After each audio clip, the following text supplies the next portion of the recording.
Welcome to For Their Thoughts podcast. I'm Betsy Hall, founding executive director of For Their Thoughts Foundation. For Their Thoughts podcast is a podcast dedicated to creating a supportive community for those affected by dementia. Our mission is to demystify the complexities of dementia and advocate for the brain health of our loved ones and ourselves. Each episode features stories and insights from caregivers, families, and professionals navigating dementia's challenges. We offer valuable information, a path to resources, and empathy-driven solutions to empower you on your caregiving journey.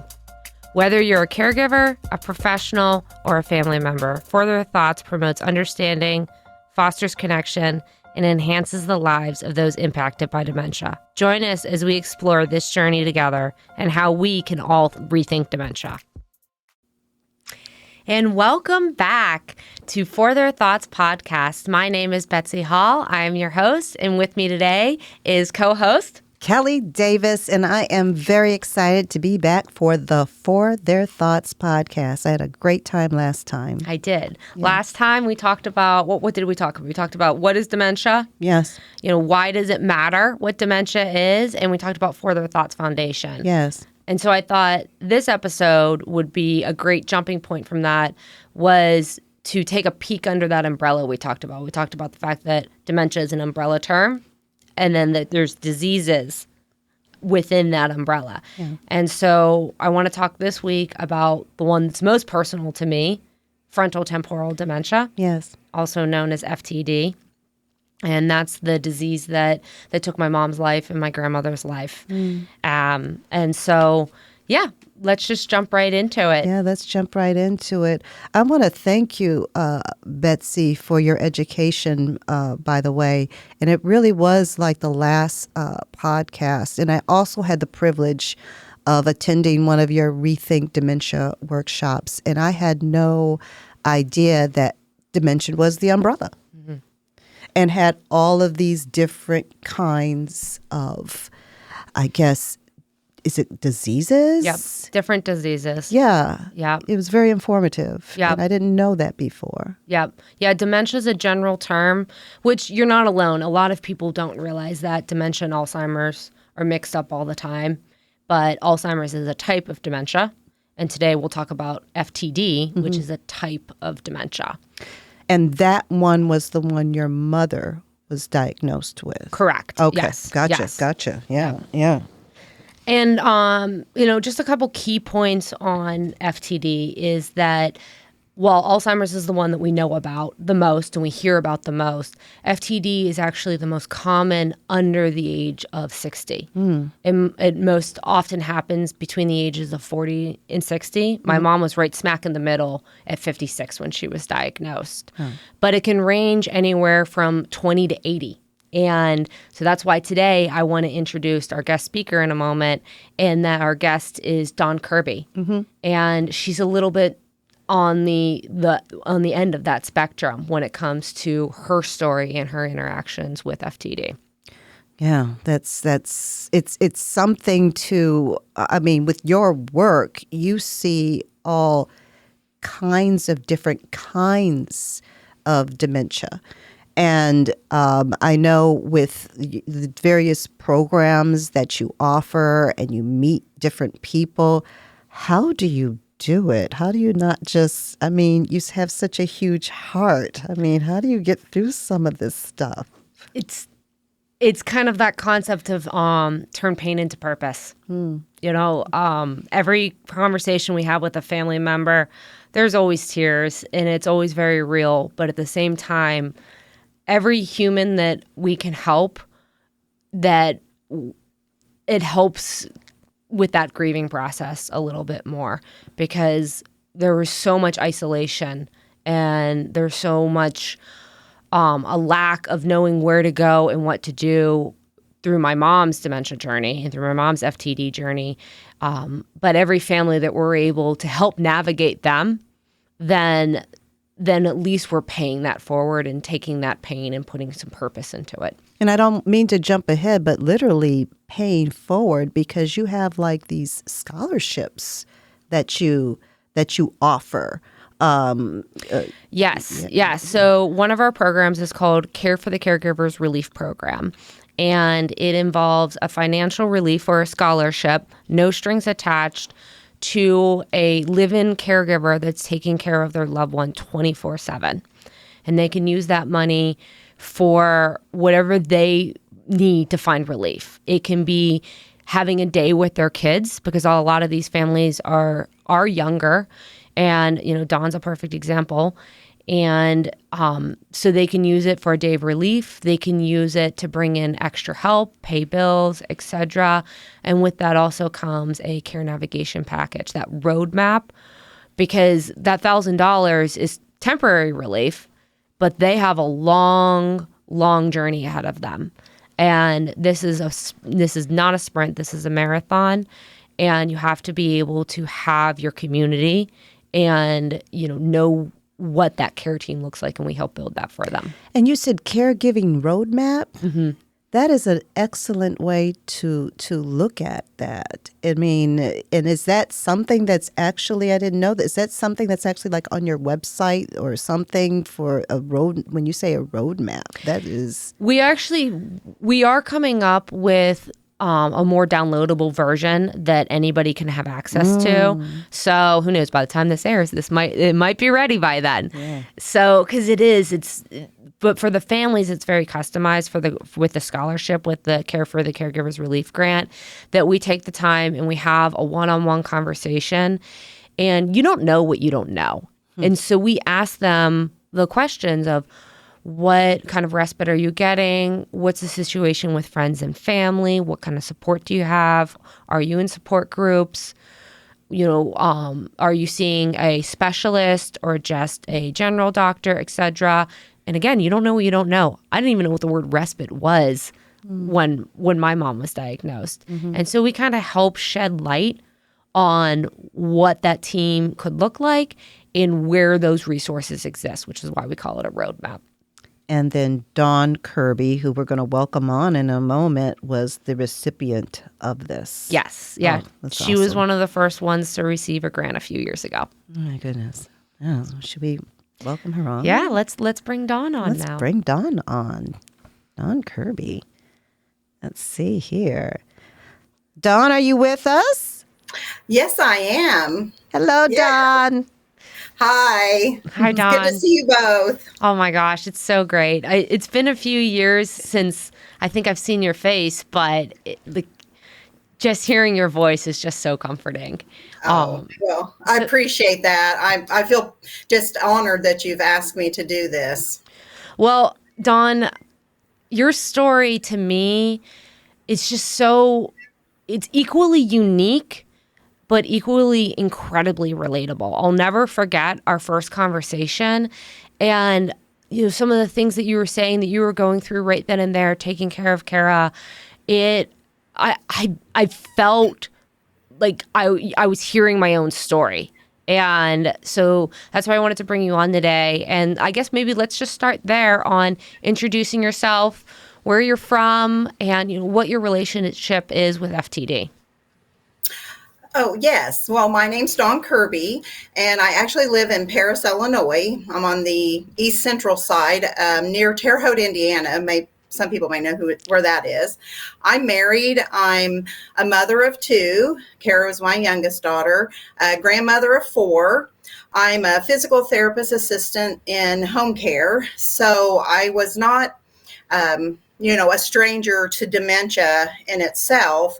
And like I say, we met Betsy because our youngest daughter, Kara, was actually diagnosed with behavioral variant frontotemporal degeneration or dementia at the age of 29.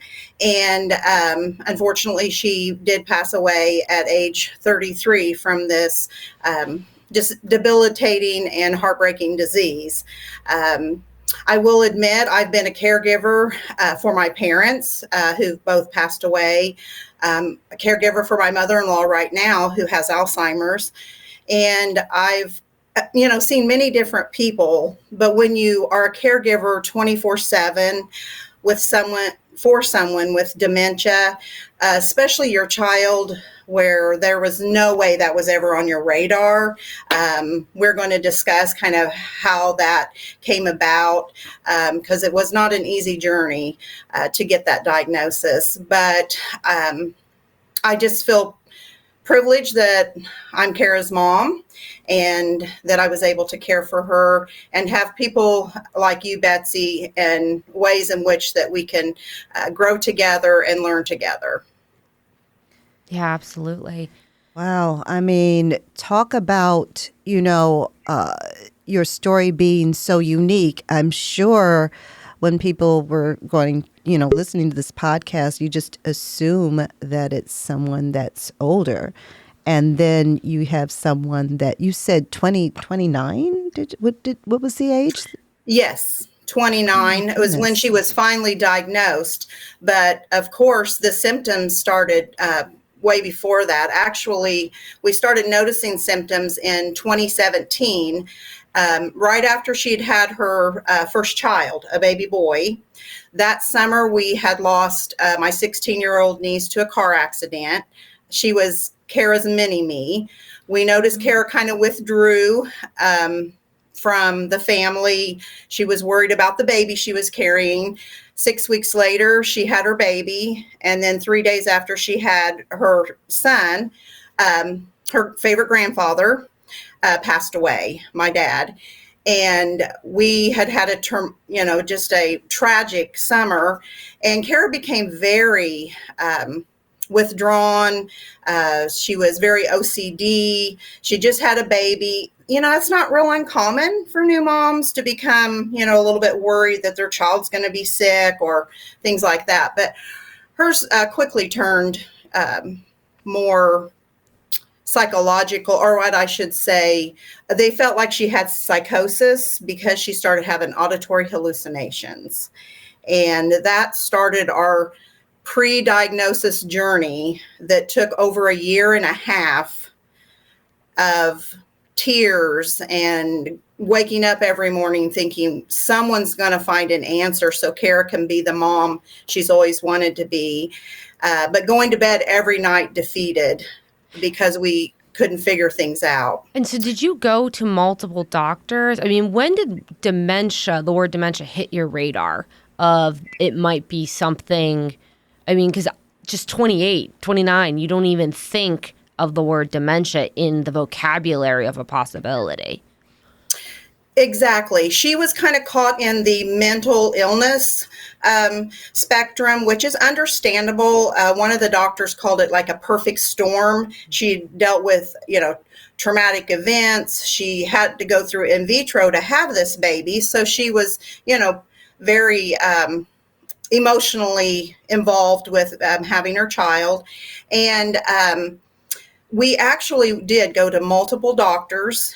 She spent 2.5 months in a perinatal psychiatric unit.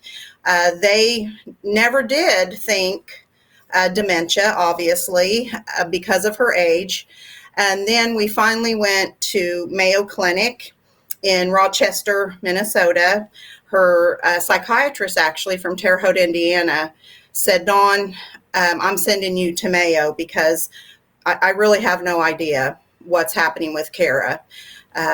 So that's where we landed, was Mayo Clinic. And that's where you got the final diagnosis of FTD. Yes, actually, we were there to see a psychiatrist, but she immediately felt as if she needed a complete neuro checkup, and that if her neuro team felt that way, that it was psychiatry, that they would maybe look at what their options were. But she was right. And within 4 days, we had, unfortunately, a diagnosis that we would have never dreamed of. But we've talked before about that. Yeah, and I remember there was a specific way that you phrased it during the first time you and I had a call, talking about the fact that you were already living the nightmare. Do you remember what that phrase was? Yes, Dr. Beauvais, who is a specialist in FTD, was Kara's doctor. And as we sat there that day, I felt like he was even a little emotional himself as he was giving the diagnosis. He apologized for giving us a diagnosis that was basically terminal or incurable, and he knew that's not what we had come for. And as he apologized, I just looked at him and said, you know, we've already been living this nightmare.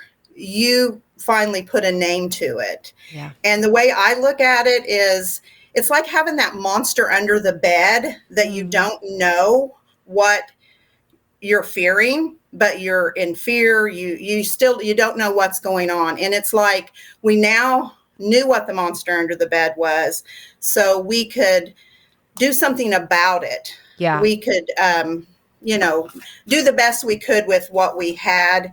And it was devastating, but a relief at the same time.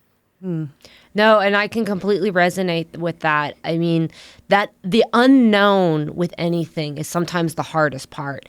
And at least, well, like when my mom was diagnosed, I mean, like you said, it's a terminal illness. It's incurable. They send you home with nothing. There's nothing that you can do. But at least now you know what you're dealing with, and you can shift your brain to focusing on caring, and you can focus on that quality time.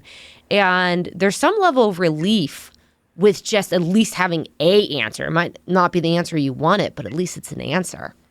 And Dawn, can I ask this? Because this is my first time hearing your story in the fullness. Did I hear that correctly? That Kara was pregnant? Did I hear that correctly?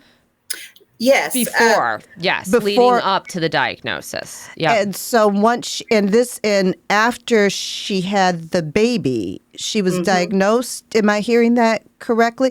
So and why I'm asking that way is because you hear about postpartum depression after pregnancy. So I'm kind of curious as to how did you know this was something else? Why you did they think it was postpartum? I'm just take me back to that time, Dawn. I just wanted to kind of find the trajectory of it. Yes, actually, in the beginning, they thought she had postpartum depression, anxiety. There's even a postpartum OCD where, their hormones are everywhere. It's very common to have postpartum. We were treating her that way. Okay. But as time went on, they were trying different medications. Nothing seemed to be working. And that's when about 4 to 5 months into our little grandson, his name's Carson, Kara started having auditory hallucinations. She thought everyone was dying around her or was going to die. This voice, as she would say, devil voice, she called it, would cuss at her, tell her we were all dying. It was extremely torturous for her. So that's what led us to a psychiatrist versus just a psychologist who was working with the postpartum diagnosis. At that point, they still could not figure out what would work for her.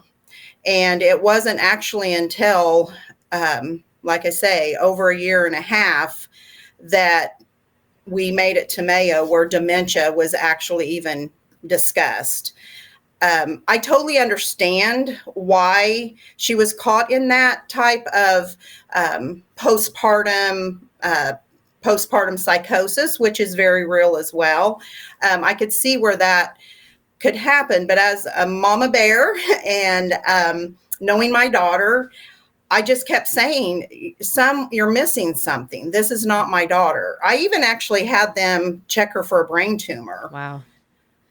Yeah, and I mean, same with my mom. We were wondering if it was a stroke, whether it was a brain tumor, because a big difference with FTD versus Alzheimer's, well, one is the age that we're talking about. Not that you can't get FTD later. My grandmother was 80, but it's more common in younger people. And the symptoms aren't the same.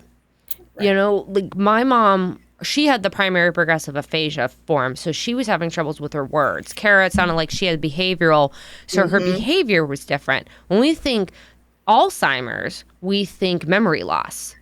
And So it's very confusing, but it's still, you see a neurological change. So Dawn, a question for you is, well, actually two questions. One, how long was Kara's, I hate using the word journey, but I have yet to find a different word for it, but how long was she, diagnosed and with FTD before it took her in the end? And, what were maybe some of the challenges and ways that you got over those challenges? Like what was most important to you during the time that you were caring for her? But first question is, how long was it? Well, like I say, it took a year and a half to get her diagnosed. And during that time, her personality had totally changed. Her behaviors were very irrational. She, had no safety awareness. You're talking a lot of processing, and executive functioning was leaving this young girl who was a nurse. She'd been married. Her husband had divorced her through all this because, no one was sure what was going on. And it was a very difficult thing. And so anyway, once she was diagnosed in February of 2019 at 29, Kara lived almost 4 years and passed away on New Year's Day of 2023. Her father and I took her in actually before diagnosis because things were just getting out of hand. And then we cared for her in our home until she passed away. I would say the challenges were, first of all, coming to grips with a diagnosis of your child where they're at the prime of their life. She just had a baby boy, which was the most important thing she'd ever wanted in life. And seeing her lose everything and getting a diagnosis that this will never recover. She will never recover. She's not going to be able to be the mom she wanted to be. And that was a challenge in the beginning. Her behaviors were difficult to deal with at times. She was a pacer. She flipped every light switch on and off in the house. She threw things up in the air. Thankfully, she loved to swing. We found that out, and that was very therapeutic for her. As time progressed, Kara became double incontinent, both bowel and bladder, unable to brush her teeth without someone initiating that for her. Then she totally became mute, unable to smile, unable to show or respond to pain for the last 2 years of her life. So the challenges were overwhelming. I, being a mama, and being, I guess, in the medical field, I wanted to empower myself with educating myself on this disease. And that is how kind of helped start our journey maybe in a more positive way, was empowering myself through education. Yeah. And did you have any specific, whether it was books or resources, that really helped you? Because you're absolutely right. Like, the disease is different every single day. And, one day maybe you had no problem bathing her, and the next day, I know with my mom, she had a point she was afraid of the shower. And then we kind of had to go through that phase, and, and then she becomes incontinent. So what were maybe some, for our listeners, what were some go-to Bibles, for lack of a better term, for you in your caregiving journey? Well, I, of course, got on to Google, and I came across the Association of Frontotemporal Degeneration, the AFTD. They also had a Facebook support group. It's a private group for those who have loved ones or are actually, persons with FTD. So when I got on there, I was like, wow, Kara was like a poster child for behavioral variant. And I will say one thing, when you do finally get a diagnosis, I realized then I wasn't crazy, because I know a lot of people thought I was overreacting, that, that Kara was just faking it or she was just abandoning her family. It was a really very emotional time. And all of a sudden it was like, I'm not crazy. I would have just as soon been wrong. But I was able to say, okay, now it's time to do what's best for Kara and embrace the journey where we're at. And the AFTD was very, very, instrumental in that. The support group, I found we call ourselves sister mama bears, my little mama bear necklace, because there wasn't very many, but there were several of us that then would communicate together. Because when you can empathize with someone and you're on the same journey, you find a lot of comfort in that. And then also, I don't know if you've heard of Teepa Snow. She is a dementia caregiver specialist. She has many YouTube videos and a lot of information. I also reached out, saw the Remember Me podcast, and it just kind of snowballs once you get into that community. Yeah, if that makes sense. No, that makes perfect sense. And you said two things that I want to unpack. One was the fact that, you found your mama bear, you found your community, and you really do have to find like a sub community.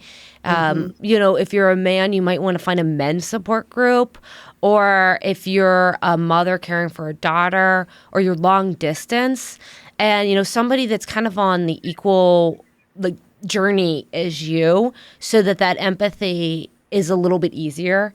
And I'm sure the conversations that you guys had. So I think that that's such an important note. The AFTD is absolutely amazing. And, just hearing how you went through it, it reminded me of an acronym that we use that, Dawn, I don't think we had it when you and I met at first, but you're the definition of it. And we say go apes. Advocate, prepare, and engage. Advocate, prepare, and engage. Yeah. Yes. You had to fight for that diagnosis. You had to be Kara's advocate. You couldn't settle for postpartum when you knew that wasn't it. And, we have to be the advocates in preparing yourself with knowledge, preparing yourself with, you're like, nope, this situation's not right. She just needs to come to our home and we need to be the primary caregivers. And then you continue to engage. Like, you had the community, you had your mama bears, and because this journey is going to keep changing. And so you did that. And I think that's I just wanted to reiterate it because it's just so important.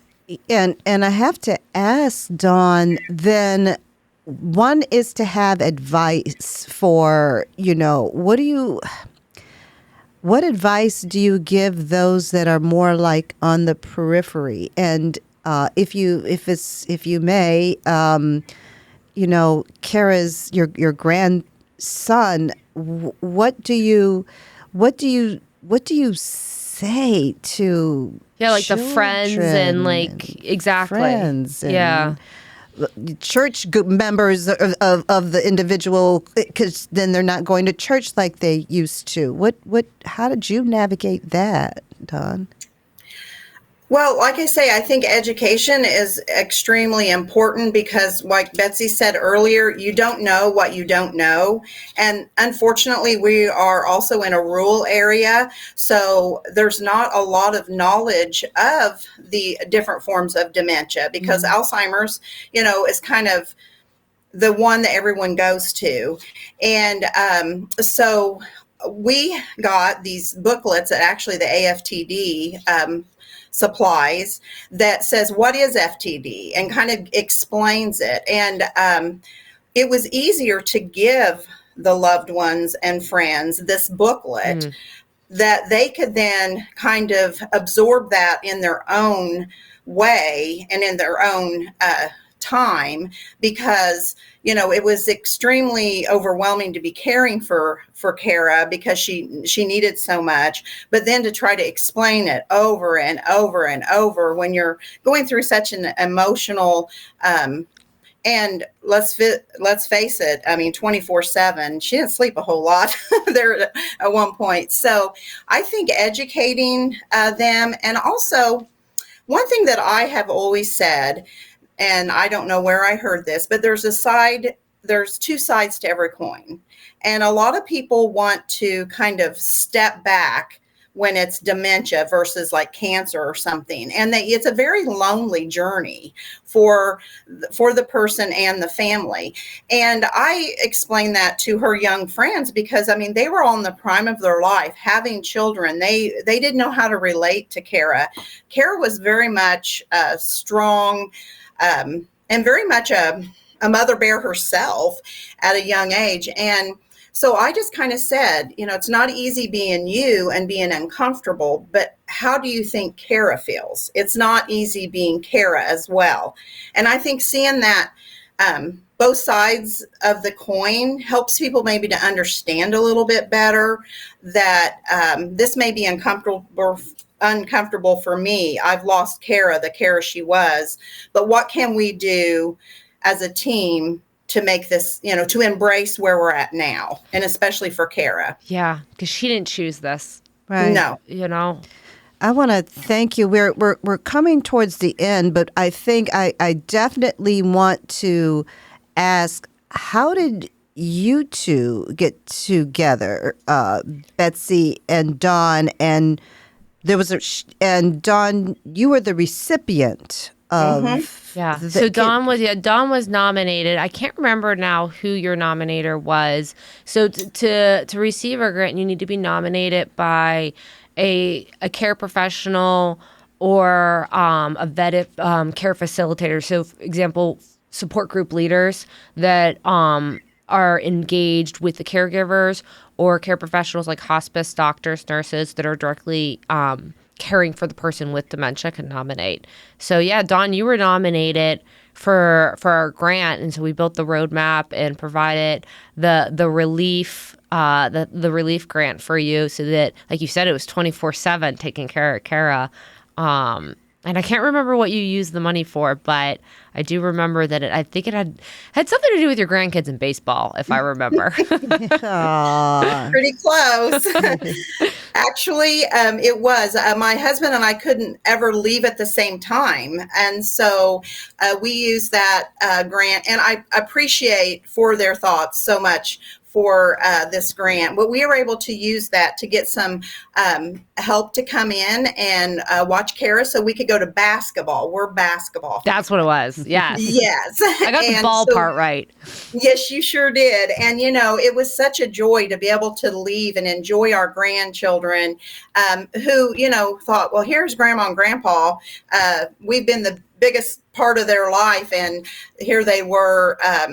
Their only aunt, was ill and needed our attention, and we were able to take some time away, and that was worth so much more than the money itself. That's amazing. Yeah, thank you, Dawn. Thank you for joining us. Yeah, well, and thank you, Dawn. I'm excited because by the time this airs, I'll finally have met Dawn in person. I can't wait. I'm so excited to give you the biggest hug in a couple of weeks from now.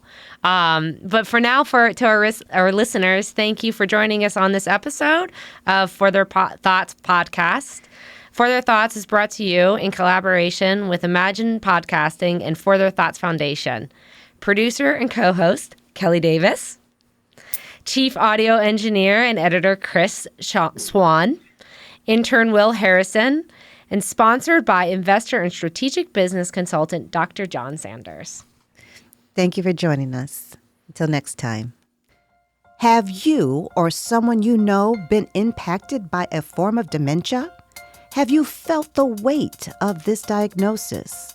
Let us be your compass. Whether you are a care professional, family member, or friend, For Their Thoughts podcast will shed light on resources, real-life stories, and care strategies to empower you to be the change agent, step in, and make a difference in the life of your loved ones or patient with dementia. To learn more, head over to the For Their Thoughts website at www.fortheirthoughts.org. Subscribe now for the For Their Thoughts podcast on Spotify, Apple Podcasts, or wherever you listen.